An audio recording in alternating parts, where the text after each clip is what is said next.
dude, that hurt like a butt cheek on a stick.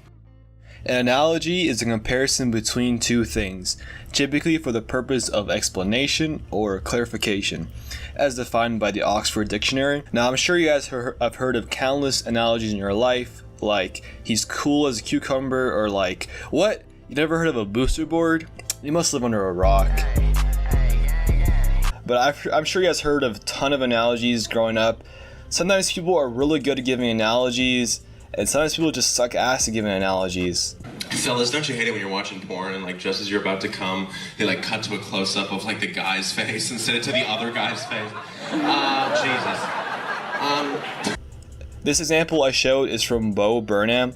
This obviously wasn't an analogy, but he explains the story with a high level of relatability, which makes it very funny and easy to follow. I've compiled a few reasons why people seem to always give bad analogies. Starting off with the number one reason I found comes with relatability. An example of relatability, an analogy could look like this. Ow! This bee sting felt like I just received a flu shot. Most people in their life have received some kind of vaccination, so the feeling of a flu shot is very familiar and helps to draw a common connection to how the bee sting might have felt. Most people seem to suck at drawing this common connection to whatever they experience. Like someone might say, ow, this bee sting felt like I got shot by a gun. Unfortunately, it's just not relatable enough. Not that many people have experienced such a pain and such a degree of pain. It doesn't really follow the analogy very well because a bee sting isn't as painful as a gunshot, unfortunately. Which brings me to number two, reason why people seem to suck at telling analogies, which is realism. Now, analogies, the whole purpose of it is to break from reality by drawing an unrealistic comparison, like he's as strong as an ox. This analogy only works because ox are known to be work animals that can move a lot of weight. They're also animals, so you're comparing a human, which technically is an animal, to another animal. However, people seem to take this concept to a whole nother degree. Someone might say he's as strong as a bulldozer. The major fail in this comparison lies in the fact that you are breaking from a living comparison to an inanimate object. Sure, a bulldozer is a powerful construction machine. Saying something's a bulldozer would be a bit exaggerated. And for the final reason, many people seem to suck ass at giving analogies. This ties into the other two reasons pretty well. It's just the comparison just doesn't make sense. An example of analogy that could work but just doesn't make sense is he's tall as a pencil.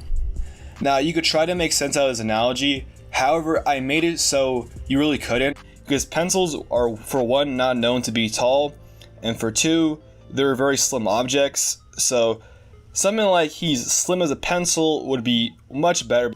Overall, analogies help to break the barrier of everyday language in means of comparison. However, if the comparison makes zero sense at all, it'll be hard for someone to understand what you're trying to get with.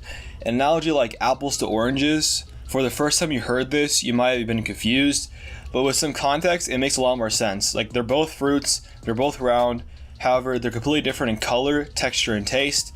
So it makes sense in the terms that you are comparing two similar but very unlike objects, so they can't be compared. That's why people say like, oh, an iPhone to a Samsung. They're both phones, but they're very different objects. You really can't compare them that much. So yeah, as long as the connections make sense and someone can follow along with it, the analogy will always check out. So next time you give an analogy, instead of saying his pee-pee was the size of the Eiffel Tower, you could say his pee-pee was the size of a pencil. Yeah. So thank you guys for watching. If you guys enjoyed this, please leave a like. Comment what you guys liked, and please don't forget to subscribe. It means a lot to me. I'm almost at 200 subscribers, and it's a hard grind, but it means a lot if you guys leave a sub. And best of all, have a great day, guys. Bye bye.